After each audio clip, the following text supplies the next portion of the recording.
యెహోవా ఈరే నన్ను చూసేవాడా, నీవుండుటయే చాలు.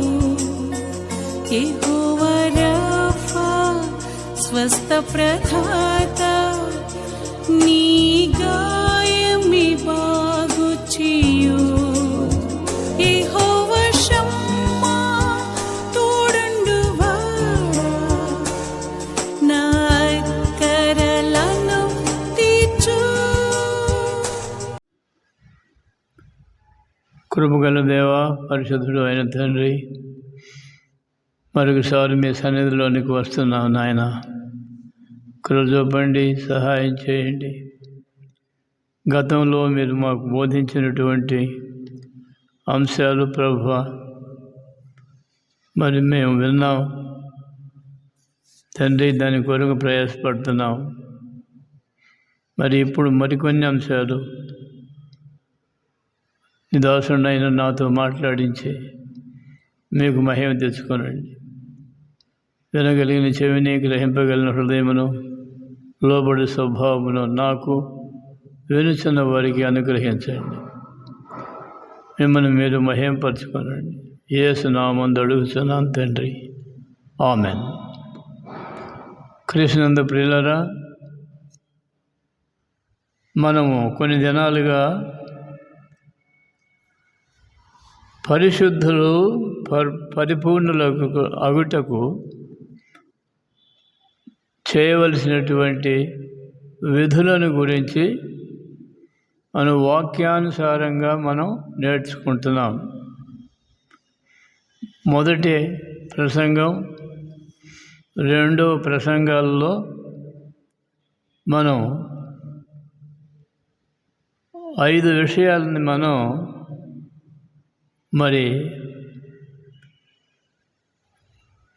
5 విషయాలని వాక్యానుసారంగా నేర్చుకున్నాం. ఇప్పుడు మరలా 3వ ప్రసంగంలో మరికొన్ని అంశాలను మనం నేర్చుకోబోతున్నాం. ఈ ప్రసంగాలు యెహోవా ఈరే ప్రార్థనా మందిరం, సింగరాయకొండ. Phone number 9705337645.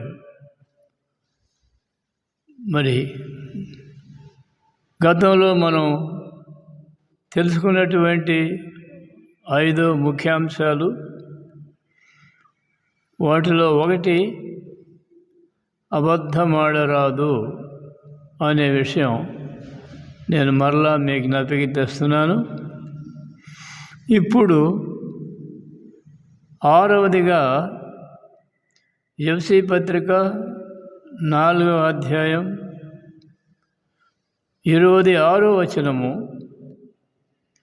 కోపపడుడి కానీ పాపము చేయకుడి, సూర్యుడు అస్తమించే వరకు మీ కోపము నిలిచి ఉండకూడదు.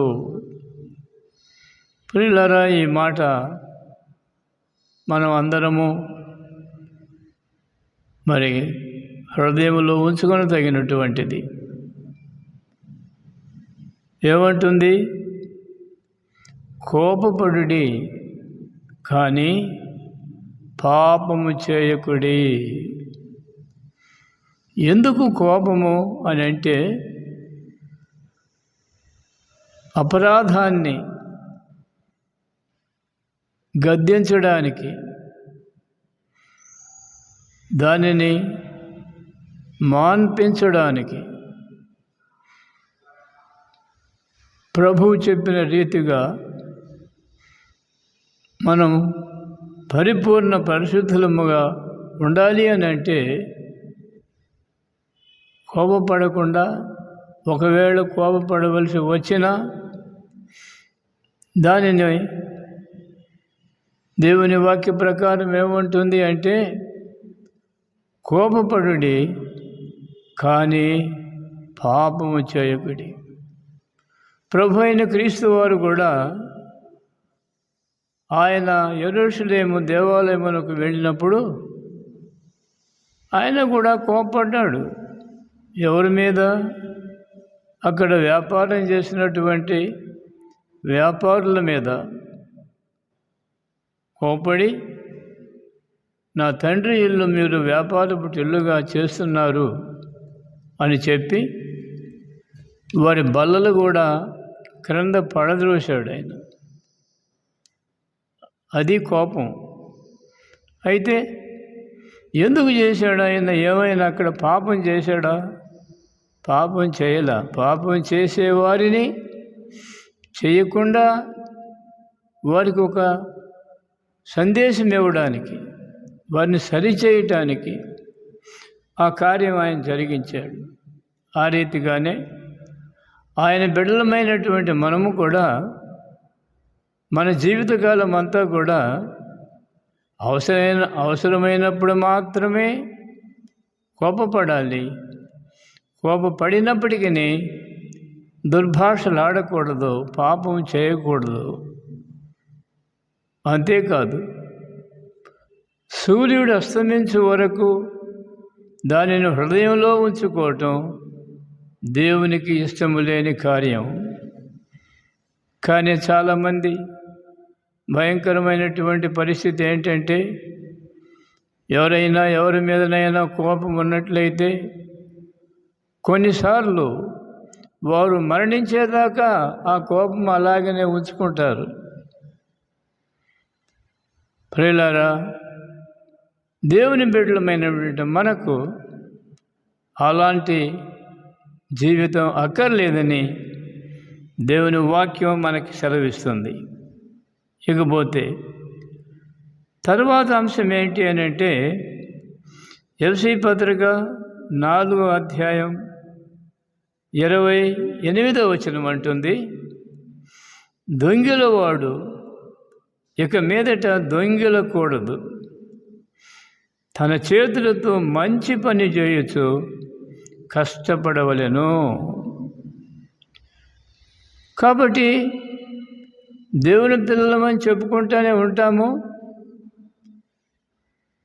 అవసరం వచ్చిన చోట కోపడుతుంటాము, దొంగతనం కూడా చేస్తూనే ఉంటాం.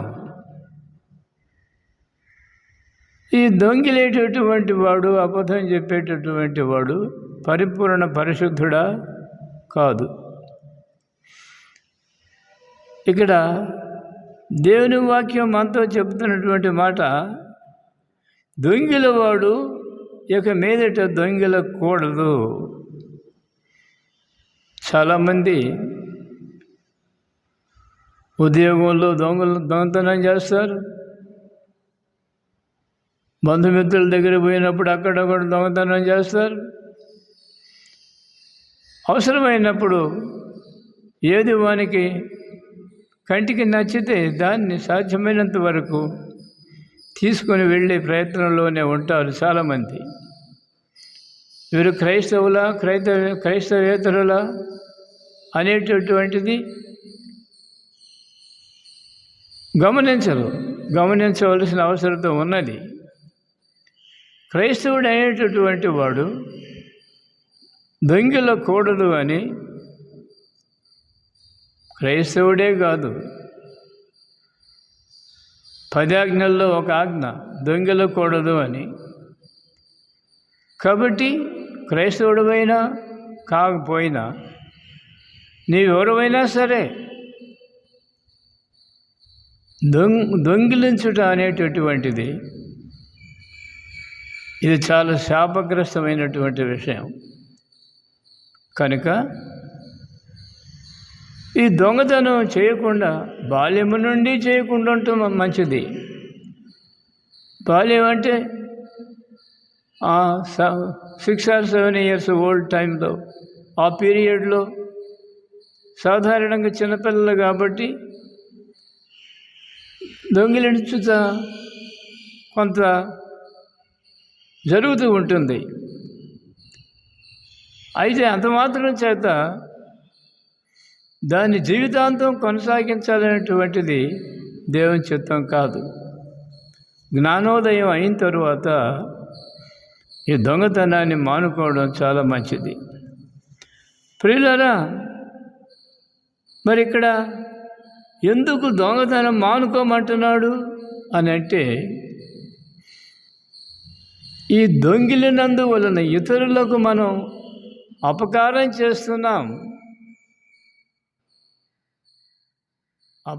చేస్తున్నాం. అయితే మనం ఉపకారులుగా ఉండాలి అని అంటే మన చేతులతో కష్టపడేటటువంటి వారముగా ఉండాలి. ఈ దినాల్లో చాలామంది మేము బోధకులమని చెప్పుకునేటటువంటి వారు కూడాను దీనిలో ఏం ప్రత్యేకత కనపడటం లేదు వారిలో కూడా.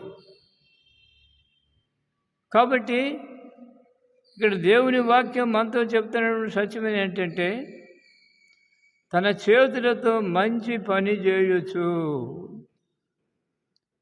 మంచి పని చెడ్డ పని మనకు తెలుసు. కానీ ఇక్కడ ఈ మాట ఎందుకు చెప్తున్నాడు అని అంటే, మనం చేసేటటువంటి పని ఇతరులకు కష్టము కలిగించకూడదు. వారికి మేలు చేయడానికి ఒకప్పుడు, ఇప్పుడు కూడా కొంతమంది ఒక చోట దొంగతనం చేసి మరొక చోటకు తీసుకుపోయి దానం చేస్తుంటారు. స్టివర్ట్పురం దొంగల విషయం మనం కొంచెం ఆలోచన చేసినట్టయితే, టైగర్ నాగేశ్వరరావు అనేటువంటి ఆయన ఎక్కడెక్కడో దొంగతనాలు చేసేవాడు, లూటీలు చేసేవాడు. విస్తారమైనటువంటి బంగారము, వెండి, ధనము తీసుకొచ్చి ఆయన వాడుకోడు. కానీ కొంతమందికి బీదలకి సహాయం చేస్తుంటాడు. అందుకని టైగర్ నాగేశ్వరరావు చనిపోయినప్పుడు ఏ గొప్ప రాజకీయ నాయకుడు కానీ, ఏ గొప్ప దేశాధిపతి కానీ అలాంటి సమాధిని చేయబడలేదట. రకరకాల మనుషులు ఆయన సమాధికి అటెండ్ అయ్యారట. కారణం ఏంటి అంటే, లోకనీతి ఏంటి అని అంటే, నీవు దొంగతనం చేసినా ఏదో బీదలకు సహాయం చేస్తే అది దేవుడు మెచ్చుతాడనే ఆలోచన ఉన్నది చాలామందిలో. నువ్వు ఎవరికి ఇచ్చినా, బీదలకు ఇచ్చినా, ధనవంతులకు ఇచ్చినా, లేక నీవే అనుభవించినా, దొంగిలినటువంటి ఆ ధనాన్ని నీవు మరి దాంతో నీవు ఆనందించకూడదని దేవుని వాక్యం మనకు సెలవిస్తుంది. ప్రియులారా, మరి ఇంకొక విషయం ఏంటి అని అంటే, ఈ 8వ అంశము ఎఫ్సీ పత్రిక 4వ అధ్యాయం 29వ వచనం మనతో మాట్లాడుతుంది. ఏంటి అని అంటే, వినువారికి మేలు కలుగునట్లు మనం మాట్లాడాలి. మన మాటలు ఎవరైతే వింటున్నారో వారికి మేలు కలిగేటట్టుగా ఉండాలి మన సంభాషణ. కానీ కొంతమందికి అది చేత కాదు. కొంతమంది నోరు తెరిస్తే అవతల వాడిని విమర్శిస్తూ ఉంటారు. అది విమర్శ చేయవలసిందే.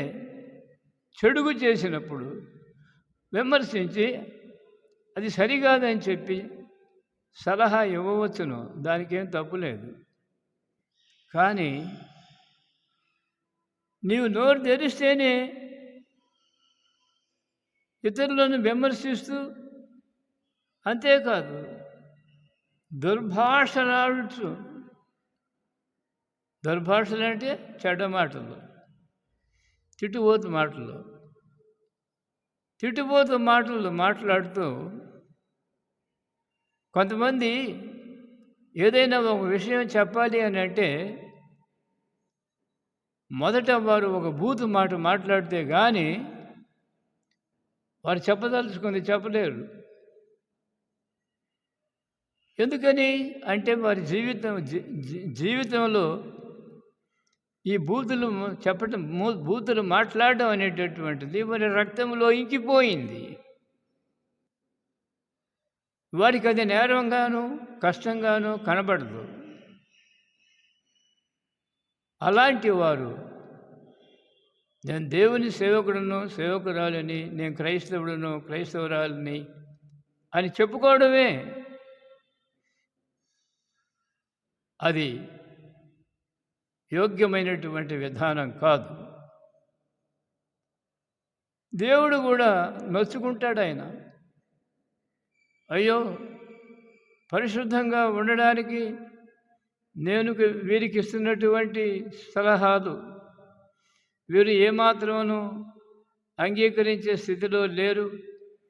తడిచెవిని పెడుతూ వారి హ్యాబిట్స్లో వాళ్ళే ఉన్నారు. కానీ నేను అడ్వైస్ చేసేటువంటి మార్గంలోకి రావలేకపోతున్నారే అని దేవుడు కూడాను ఎంతో నొచ్చుకునేటువంటి పరిస్థితి ఉన్నది. అంతేకాదు కుటుంబ సభ్యులతో సరిగా మాట్లాడలేరు చాలామంది. ఫ్రెండ్స్తో కూడా కొంతమంది సరిగా మాట్లాడలేడు. బంధుమిత్రులతో కూడా సరిగా మాట్లాడలేరు. అదే అలవాటు ఎక్కడికి పోయినా కూడా అదే వస్తుంది వెంట. కాబట్టి అలాంటి వ్యక్తి ఎవరికి ఇష్టడిగా ఉండలేడు. అందువలన వాని జీవితము దుర్భరంగా ఉంటుంది. కాబట్టి ప్రియులారా, మనకు దేవుని వాక్యం చెప్పేటటువంటి ముఖ్య విషయం ఏంటంటే వినువారికి మేలు కలుగునట్లు. కాబట్టి నీవేం మాట్లాడుతున్నావో అది నీకే కాదు, నీ సంభాషణ వినేటటువంటి వారికి మేలు కలగాలి. ఇలాంటి వాక్య ప్రకటన ఎందుకు ఇక్కడ చేయబడుతుంది అని అంటే, ఇలాంటి దురలవాట్లు మానుకోండి అని దేవుని ఆత్మ ప్రతివానితో చెప్తుంది. దేవుని ఆత్మ ప్రతివానితో చెప్తుంది వారిని సరిచేయడానికి. సరైనటువంటి వారు, పశ్చాత్తాపడినటువంటి వారు, ప్రవర్తనను సరిచేసుకోవాలంటే ఆలోచించేటటువంటి వారు, అలాంటి వారు తమ మాటల విధానాన్ని మార్చుకోవాల్సిన అవసరత ఎంతైనా ఉంది. కాబట్టి ఇతరులకు మేలు చేయాలనే ఉద్దేశంతో దొంగిలింది తీసుకుపోయి వాళ్ళకి పెట్టకూడదు. అది దేవునికి ఇష్టం లేని కార్యం. ఒకవేళ నీవు బీదలైనటువంటి వారికి నీవేదైనా సహాయం చేయాలి అనే ఆలోచన నీలో ఉంటే నీ సొంత చేతులతో కష్టపడి శ్రమపడి నీవు పనిచేసి, ఈ దినాల్లో చాలామంది ఏం పని లేనటువంటి వారు, అంతేకాదు సోమరితనంగా పెరిగినటువంటి వారు, ఏ పని చేయలేక చూచారా, వారు ఏం చేస్తున్నారంటే తమ చేతులతో మంచి పని చేయలేక ఈ దొంగతనానికి పాల్పడుతున్నారు. అలాంటిది చాలా దుఃఖకరమైనటువంటి విషయం. కాబట్టి దొంగిలవాడు ఇక మీదట దొంగిలకూడదు అని ఖండితమైనటువంటి ఆజ్ఞ దేవుడు మనకిస్తున్నాడు. ప్రత్యేకించి దేవుని సేవకుడును సేవకురాలను అని చెప్పేటటువంటి వారు, క్రీస్తు యేసునందు విశ్వాసం ఉంచి బాప్తిసం పొందినవారు, నేను పరిశుద్ధురాలను పరిశుద్ధుడును అని చెప్పుకునేటువంటి వ్యక్తులు పరిపూర్ణ పరిశుద్ధతలోనికి వెళ్ళాలి అని అంటే ఇతరుల సొమ్మును ఆశించకూడదు. తర్వాత ప్రియులారా, ఇంకొక విషయం ఏంటి అని అంటే, ఎఫ్సీ పత్రిక 4వ అధ్యాయం 30వ వచనం మాట్లాడుతుంది, నీలో ఉన్న పరిశుద్ధాత్మను దుఃఖపెట్టరాదు. దేవునికి స్తోత్రం. నీలో ఉన్న పరిశుద్ధాత్మను, మానవ హృదయంలో నీతిని వెంబడించేటటువంటి వారిలో, నీతిని లోకనీతి కాదు, లోకనీతి ఒకటి ఉన్నది, దేవుని నీతి ఒకటి ఉన్నది. లోకపు నీతి అది కేవలము శరీరానికి సంబంధించింది, దేహానికి సంబంధించింది, పంచభూతాలకు సంబంధించింది. కానీ మారు మనసు పొంది పాపమును ఒప్పుకొని విడిచిపెట్టి పరిశుద్ధురాలుగా ఉండాలి అని నిజంగా ఆశించేటటువంటి హృదయం ఎవరిలో ఉన్నదో అలాంటి వారు నీ హృదయములో ఉన్నటువంటి దేవుని ఆత్మ అది సింహంలాగా గర్జించదు, బహు మెల్లని స్వరము, మృదువైనటువంటి స్వరము నీ చెవులలో వినబడుతూ ఉంటుంది. దానికి లోబడాల, అది దేవుని స్వరం. కనుక ప్రియులారా, మనము దేవుని బిడ్డలముగా ఉండటానికి ఇష్టపడినప్పుడు, అంతేకాదు నీవు పరిపూర్ణ పరిశుద్ధతలోనికి ప్రవేశించాలి, అనుభవించాలి, జీవించాలి, అనేకులకు మాదిరికరంగా జీవించాలి అనే ఆలోచన నీలో ఉన్నట్లయితే సహోదరుడా, ఈ విషయాన్ని మనం జాగ్రత్తగా గమనించి, ఒకప్పుడు మన జీవితంలో ఇది లేకపోయినా కనీసం ఎప్పటి నుండైనా సరే మన జీవిత విధానాన్ని మార్చుకొని మనం మాట్లాడేటప్పుడు ఇతరులకు కష్టము ఉండేటటువంటి మనస్సు మనం కలిగి ఉండాలని దేవుని వాక్యం మనకు సెలవిస్తుంది. ఇకపోతే తర్వాత 9వ ఐటమ్ ఏంటి అని అంటే 4వ అధ్యాయం 30వ వచనం. ఇప్పుడు మనం దాన్ని డిస్కస్ చేసుకున్నాం. నీలోనున్న పరిశుద్ధాత్మను దుఃఖపెట్టరాదు. కాబట్టి ఇంకొక విషయం ఏంటి అని అంటే ఎఫెసీ పత్రిక 4వ అధ్యాయం 31వ వచనం, సమస్తమైన ద్వేషము, కోపము, క్రోధము, అల్లరి, అసూయ, సకల విధమైన దుష్టత్వము మీరు విసర్జించుడి. హల్లెలూయా. ఇవే మనిషిని చెడగొట్టేది, ఇవే దేవునికి విరోధముగా మనల్ని మార్చేటటువంటి దుష్ట శక్తులు. ఒక మాటలో చెప్పాలంటే చూచారా, సమస్తమైన ద్వేషము, సమస్తమైన ద్వేషము, కోపము, క్రోధము, అల్లరి, అసూయ, సకల విధమైన దుష్టత్వమును మీరు విసర్జించుడి. ఇవన్నీ ముఖ్యంగా మారు మనసు లేనటువంటి ప్రజలలో ఇవన్నీ గూడుగట్టుకొని ఉన్నాయి. అయితే నీవు దేవుని వాక్యమును విని చదివి మార్పు నొంది జీవితమును మార్చుకునేవాడు అయినట్లయితే ఇలాంటి జీవితము నిన్ను దేవునికి దూరస్తునిగా చేస్తుంది అనే విషయం గ్రహించి నీలో ఉన్నటువంటి సమస్తమైన ద్వేషము, ఈ ద్వేషం అనేటటువంటిది తన మన అనే దానికి ఏమాత్రం తేడా లేదు. మేము ఉదాహరణగా మనం రాహేలును తీసుకోవచ్చు. రాహేలు అక్క లేయా సంతానవంతురాలైంది. అయితే తన అక్క సంతానవంతురాలైనప్పుడు చూచి ఏమో ఆనందించిందా? లేదు. తన భర్త అయినటువంటి యాకోబు దగ్గరికి వెళ్ళి, నీవు నా అక్కకు సంతానం ఇచ్చావు, నాకు కూడా ఇవ్వు.